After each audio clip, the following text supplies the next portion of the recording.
Hello and welcome to the Runners World podcast with me, Rick Pearson. And me, Ben Hobson. Today we're talking with Sophie Power about running the length of Ireland in a record-breaking time.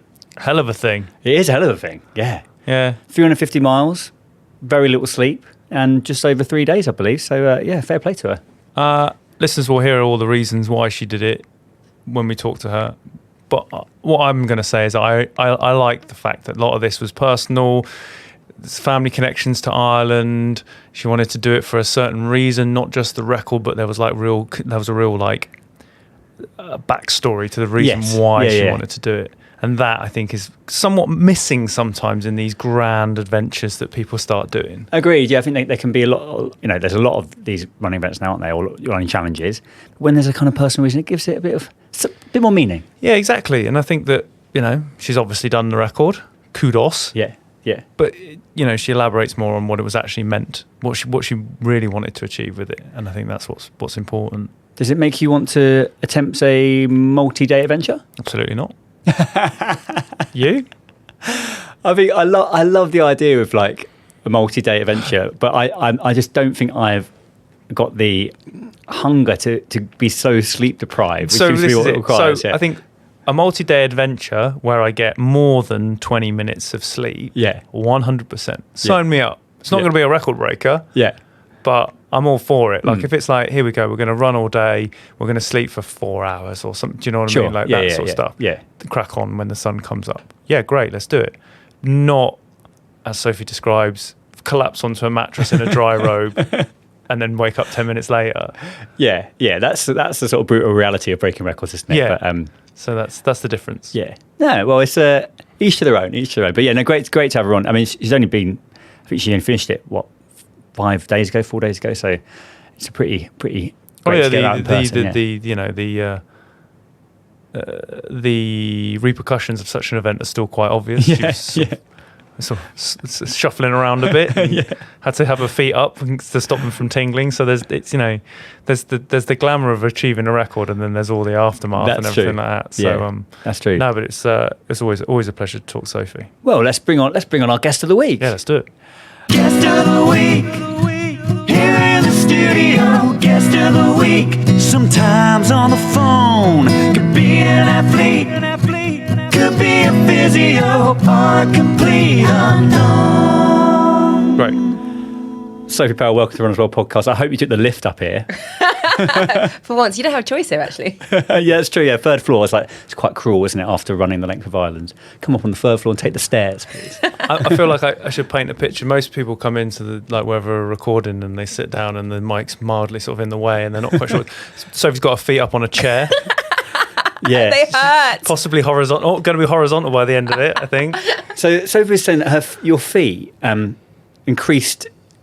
2 sizes during this run? Is that right? And out of width. So I'm normally a size 7, and I ended up it's like women's width B, and I ended up in a 8.5 men's width E. So that's how big the feet were, and they're starting to go back down, but quite slowly. Yeah. You really do put yourself with the ringer of these challenges, don't you? It's amazing. Yeah. How did you come up with the idea of running the length of Ireland? And is there like a personal significance to it? So this year there wasn't going to be a World or European 24-hour championship, and that's, I guess, what I focus on. And the next one's next year. So I had this year of, well, what do I do? And we didn't have any plans in May half term. So... Nor did I. And I think I wanted to see how far I could go, and I wanted to find that challenge that was going to push me in that way. And my husband's half Irish, so my kids are half Irish. They're called Donncha, Cormac and Saoirse. I mean, they're proper Irish names, but they're brought up in the UK and they've never really seen Ireland.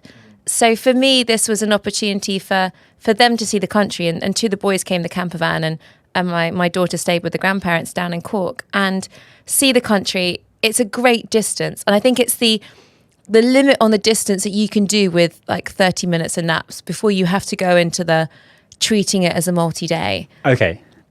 And Mimi had the record, and Mimi is one of my absolute inspirations when I started ultra running. She's a phenomenal athlete. So it wasn't a case of let's go after a record that's easy to beat and I know I can beat. Let's go after somewhere where there's a massive chance of failure. and just try and put it out there that say kind of, it's okay to fail and it's really exciting to push your limits, and try and empower kind of other women to set themselves challenges that are personal and they get their family behind them. And when you achieve something like that, you get this confidence in the rest of your life. I really like the sort of close proximity to it, like the family ties, the fact that Ireland obviously isn't that far away. There's a lot of, I guess there's a lot of need for some people to sort of travel very far away to do very big things and sort of give it that grand scale of it. But that sounds like Ireland's so close. It's a beautiful country. It feels like such a good sort of actually you can have an adventure just there.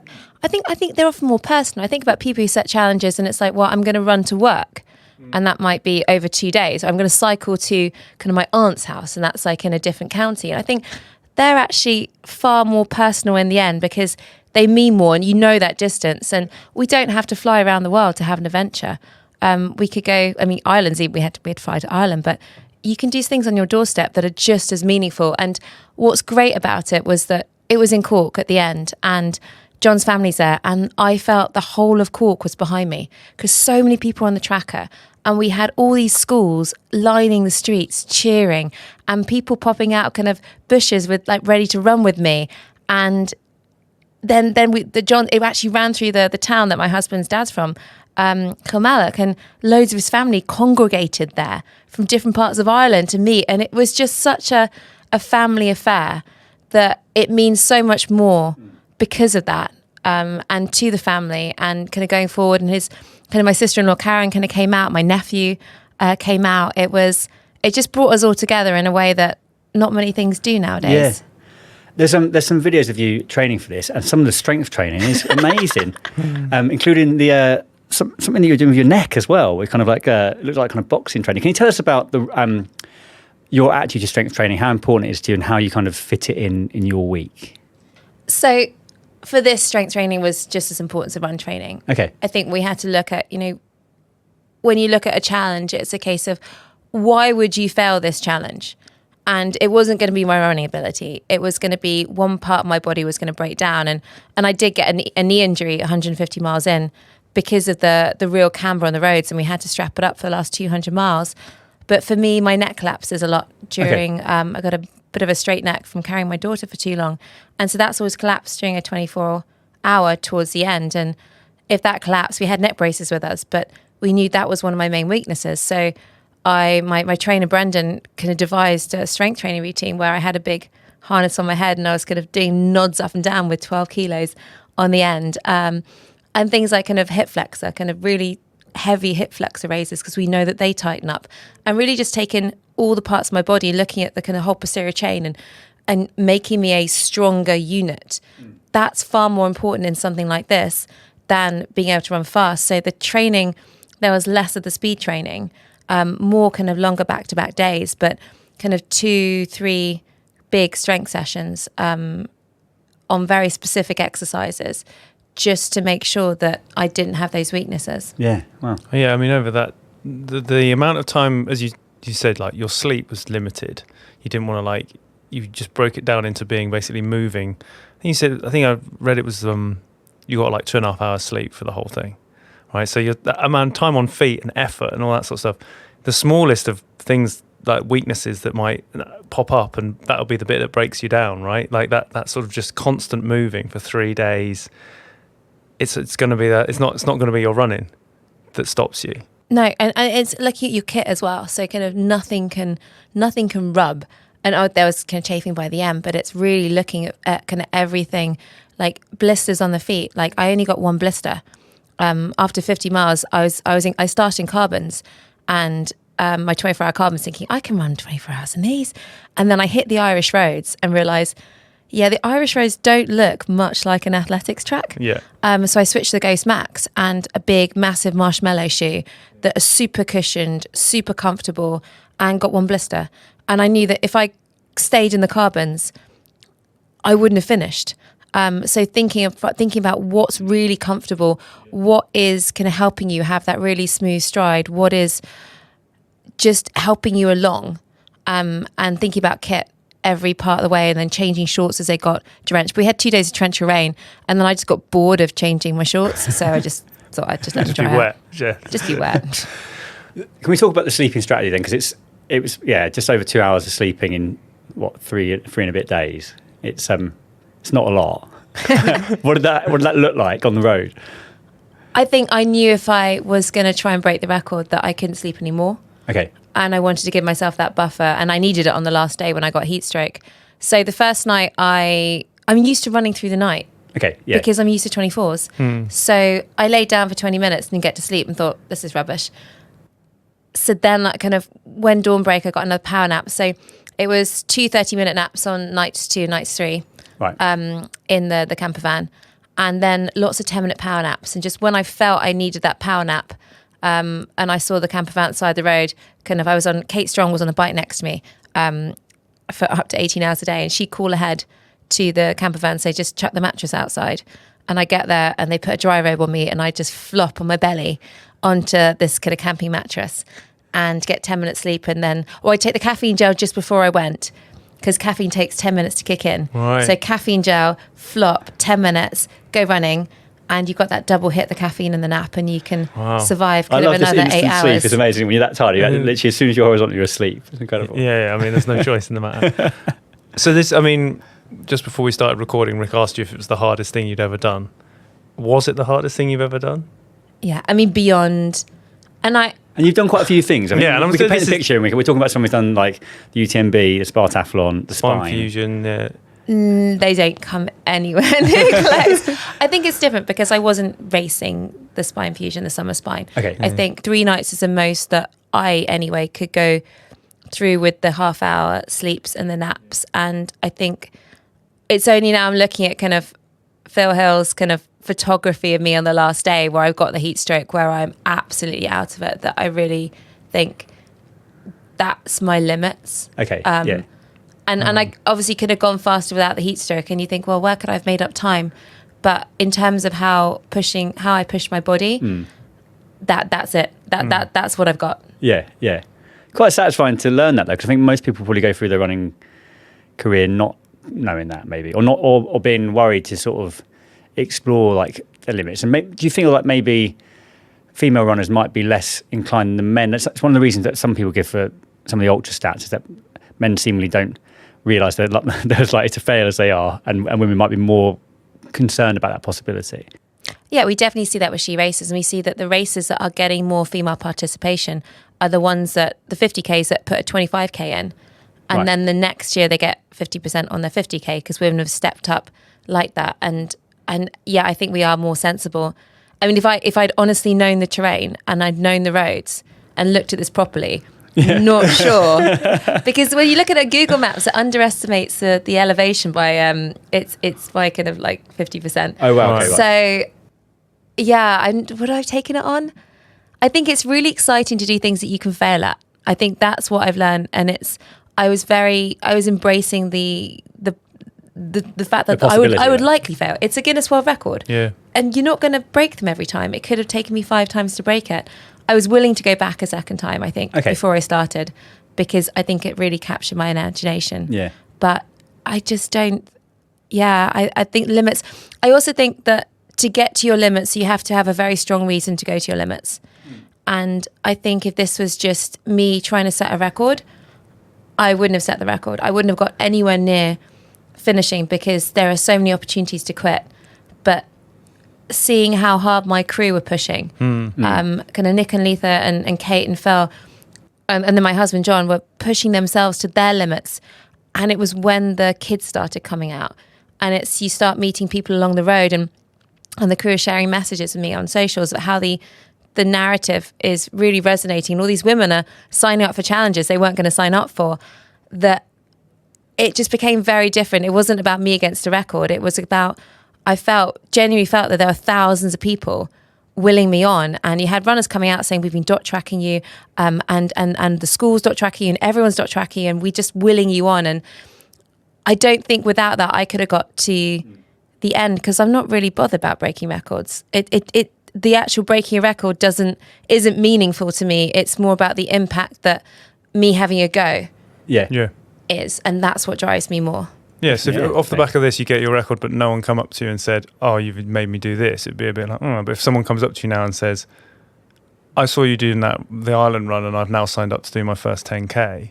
That's amazing. Yeah. That's the goal. And I kind of had this thing when I left. I said just one woman. If just one woman signs up for something or takes on a challenge she wasn't going to take on, or has the confidence to start running or start an activity, this is all worth it. And then it obviously, I only announced on socials about 10 days before I was doing it, trying to keep it a bit quiet because I didn't really want the pressure, and it just snowballed, absolutely snowballed. And then I haven't even got through the messages that were being shared during the run, but they're just amazing. And kind of there's mums kind of breastfeeding at 1 a.m, kind of like screaming along and messaging, and the crew was sharing everything, and that's what kept me going. And I don't know if I'd ever be able to find another challenge that I could create that kind of atmosphere around, where I could push myself to the absolute limits.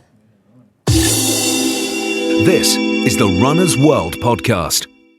Having done a few of these very long distance challenges, what have you learned? Well, what skills and tools are you bringing into something like running the length of Ireland that are useful in the kind of hard moments, do you think? I think before you start, you have to know your why. Okay. I think you have to know, and you have to think about all the reasons you're there, and what will happen if you think about quitting. And it can be kind of the positive reasons, you really want to succeed. It can also be you don't have to go back again. How awful you're going to feel the next day. I remember I was a 100-miler, and I was pacing a friend, and we're at mile 90, and there was this guy that was about to quit, and I'm like, dude, what are you doing? He goes, I'm really tired. I'm like, you've got 10 miles to go. And he was like, no, I'm quitting. I'm like, how rubbish are you going to feel tomorrow morning if you have to go back and do those 90 miles again? He's like, good point. I was like, right, get moving. So it's a negative, but I think thinking about all the things that can go wrong, and then planning for all of them. There are some things you can't plan for, and I think my body's reaction to the camber, although I'd done the strength training, I didn't have that. And the weather you can't plan for, but you can have the right kit ready. Yeah. You can know what you're going to do. You can right, none of my food work. When I had heat stroke, no solid food work. So I was on kind of pH gels because they're neutral, they have no flavour, and Mr. Whippy. And that was the only thing that was going to work. I now know for heat stroke. But I think that, and I think the going through, knowing what you need in different places. I knew when I needed to. How did you get Mr. Whippy? Yeah, I mean, did you get a van to join them? There was like a Mr. Whippy. I think there must have been a van in one of the villages. So I think you learn to listen to your body. Yeah. And you learn to, and what I found really interesting was on day one, and I was looking at the pace I was keeping, and this feels harder than it is. And I was thinking, maybe I should be going a bit faster. And I genuinely felt that it was like my body's central system knowing that it had 3.5 days to go. And it was holding me back because it knew what was to come. So I think pacing's important, the fueling and the kit, but really just kind of getting your head down and ticking the miles off. The issue with I hadn't checked the settings on my Garmin. I had an Enduro and this big, massive watch, but it had the number of miles to go. Oh no! All the time. So it started with a 3, and you're like, that's a really big number. And then suddenly it got into double digits, and it's like, wow. Yeah. I don't think I'd But then those double digits were going slowly. Oh, so slowly. Like, it's when you get, and you're like, I've got 50 miles to go. And in your head, it's like, I know how long it takes to run 50 miles. Yeah, but I don't know how long it takes to run 50 miles after I've just done 300. And that's a much bigger number. Sorry, mate. With the heat stroke, because obviously, you think most people would probably think running across Ireland's not going to be the race that you get heat stroke.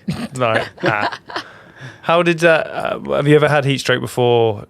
What did it do to you physically? How much more difficult did it make it?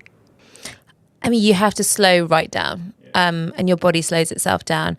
I think the crew knew before I did. So we had Phil Hill kind of on crew, and he'd crewed Susie Chan at Badwater.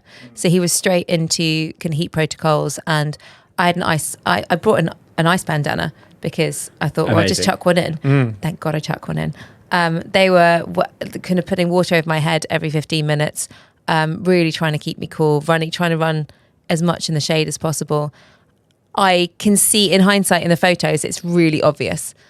And we're on a balance between, we want to beat the record by as much as we can, but if we push that tiny bit too hard, and I saw this when I was pacing Edwina Sutton, my coach, on South Downs 100 last year, where she got heat stroke, and I seen her, and it was just you go slightly too fast and then you're completely gone. So we were really trying to, the crew were on me, we had both the kind of cars really close to me, just trying to balance that need to push and the need to keep going, but the need to not end up in an ambulance and risk the whole record. In terms of the running training for this, can you give us a sense of like what a typical running week looked like in the build up to running the length of Ireland? So I'd normally run, so I'm not a massive high mileage runner, partly because I've got 3 kids. I'm quite busy. So my base mileage is normally about 60 miles a week. Okay. And I peaked at about 90 miles twice, but lots of very kind of only one kind of session a week where I do kind of intervals, kind of 10 minutes. Okay. I've got a dodgy hamstring, so I would never have an interval less than 3-4 minutes anyway. Okay. They're normally kind of 8, 10, 12s. Lots of running. Lots of running? Lots of slow running. Shock training reveal there. But I think lots of kind of like 9-minute miling in kind of comfy shoes and I think running 6 days a week, one bike session, 2 or 3 strength sessions, mostly 2 strength sessions because we always find a reason to skip the 3rd strength session. So they put 3 in, make sure you do 2. But really kind of some faster sessions, but just quite a lot of volume. Okay. Some hill sessions, mostly on the trails. Because I love the trails and they make me happy. So there were the 4-hour track run that I did out in Club de Santa that I do at 8-minute miles. And so I often do, before a 24-hour, I'll do like a 4-hour run at 8-minute miles and I'll do a 3-hour slightly slow the next day. So there were, I think, 3 weeks before I did a 4-hour, 3-hour with a 4-hour faster and then 2 3 hours following. Okay. Yeah. But not crazy mileage, not a lot of speed work. Yeah. I'm so slow now. My Garmin's told me that my 5K is really slow now, so I might have to do some speed stuff. I might have to do a marathon or something to get fast again. Well, I think the good thing about this challenge, though, and we had a podcast episode for those listening that was on hardest events, and one of the things that makes an event hard, we decided, was actually like some time pressure. So not just like completing is great, but when there's a time pressure, like your challenge, there was that, and it was 350 miles in about 3 days, right? So it's actually there's really the necessity to run a lot of that. It's not, you couldn't, maybe some incredible speed walker could get close, but it really was a running challenge, which I think is maybe part of what makes it difficult as well. That's why Spartathlon's a difficult race. Yeah, and right. UTMB's not, because UTMB is a hike. Yes. And I think that's what separates them. So if I look at the breakdown, the data breakdown, I think Garmin said, I think 59 hours of running, 20 of walking, and then 5 at kind of rest was where it came out. I think that's to 84ish. It was a running event. I had to run, and I knew that I did 200 kilometers in the first day, and that was up and down pretty steep hills. Yeah. And I knew that I had to get there, and I knew that I was still behind Mimi's record. I knew that I would be behind Mimi's record for the first 150 miles because she went out so fast, and I had to have the confidence in the fact I could bring it back in the second half. Yeah. And that's why this was such an exciting challenge. Yeah, it is, exactly. Because yeah, exactly. if you go for something you know you're going to do, I mean, where's the excitement in that? Yeah. It's a jeopardy the whole way, and people watching and having to push that hard. I've never done that before. I'm not a racer, really. I don't really get enjoyment out of winning stuff. It's never bothered me. I like taking photos. It's only being on the 24-hour team that I've finally had to think about winning things, kind of winning stuff, sort of competing, competing against yourself, because it's a number that you end up with, and that's going to really kind of focus me on what I could do. And I think this has come out of that because I've trained so much harder, and I've been kind of coached by Edwina for 6 years now, and she's just the most phenomenal coach and has just really gently nudged me to believe I can do more and more. And I'm quite excited to get back to 24-hour training next year and just see, now I've got this kind of massive endurance engine. Yeah. If I can layer some speed over it, what can I get what can I do now? 24 will feel so easy after. Sprint, I love a 24 because when dawn breaks, you're nearly done. Yeah. You don't have to go through the day, then through another night, and then through another night. I think this is the thing about the hard events. When you do the hard events, you then get to draw back on those hard events when you do easier things. And even back to the first ultra I ever did, kind of 2010, kind of Marathon des Sables, when you go through the long day and you're through the night, and I drew on that night experience so many times. Actually, not just in running, just throughout my whole life. When you're a really boring meeting and it's just dragging on, like it's not as bad as a night stage and the Marathon des Sables. But now I think I've gone through this. I think it's opened my mind up to, you know, what else could I do? Yeah. And also the fact that I should not be doing anything like this again. But it goes back to your original point that you do the hard things so that other things feel easier. And this ties back into why you were doing it in the first place. You want to get women out there trying to do a hard thing. And then once they've done it, that feeling of success is so applicable then to everything else. You say they're in a meeting at work, they go, I smashed that 10K the week. Smash that 10K at the weekend, I can get through this. Like this is the thing, right? I think it is. I think there's something about achieving something in something that's not your career and that's not kind of anything related to being a mother or your kids or your carrying responsibilities. It's just something that's for you. And I think there's something about a physical challenge that gives you that confidence in your body. And, you know, I'm especially focused on the other side of 40 now. And I'm training for my old lady bones. Like I want to be that active kind of granny. I want to be doing these things when I'm older. And I've got to think about looking after my body and appreciating what it can do. And I don't think I've ever appreciated it before. And now it's like, right, this is an amazing body. It can do these things. I'm going to keep it in the great shape I can because I want to keep doing this for a long time. So thanks so much for coming on the podcast, talking about this extraordinary journey. It's made me, I feel like I want to try and do some sort, but maybe like what are you going to do? Maybe like run to the coast, something, you know, like 50 miles, something like that. Well, you've done 100 already. That feels like... It was a while ago. But I do think you've inspired a lot of people, actually. You know, both female and male with that, because I think it's, like Ben was saying, it's quite close to home, but it also is also absolutely extraordinary, and it's kind of captures the imagination of things. So, and I like the fact that you kept it quiet. I like the fact that you just it was just 10 days out, you went, I'm doing this. We got a lot of stuff, you know, comes through the door here, and you go, oh, that's another thing, or so, you know, like that. It's a year away. It's a year. Calm down. It's a year away. But it's like, it was nice, and it felt, as you said, rooted in like, not just I'm doing this for the sake of it, but there's a record and a meaning to it, and there's a connection to a family, and there's going to be people like that. I think is really, really what made it special.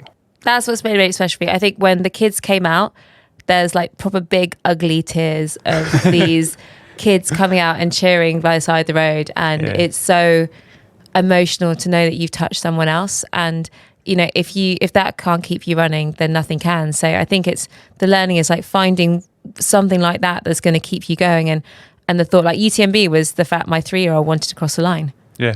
I had no intention of finishing the race, but he wanted to cross the line with me, and that was in my head the whole time. And I think when we find the reasons why we want to do things, that just opens up a whole other kind of realm of possibilities for our performance. Yeah, for sure. Oh, Sophie, thank you so much. Thanks for having me. So that brings us to the end of this week's Runners World podcast. A huge thanks to our guest, Sophie Power, and to you, of course, for listening. Subscribe to this podcast if you don't already. There's a little button. It'll automatically download to whatever app that you are listening to this on. And that's good, because then you just don't even have to think about it. It just appears in your library when it comes out every Tuesday.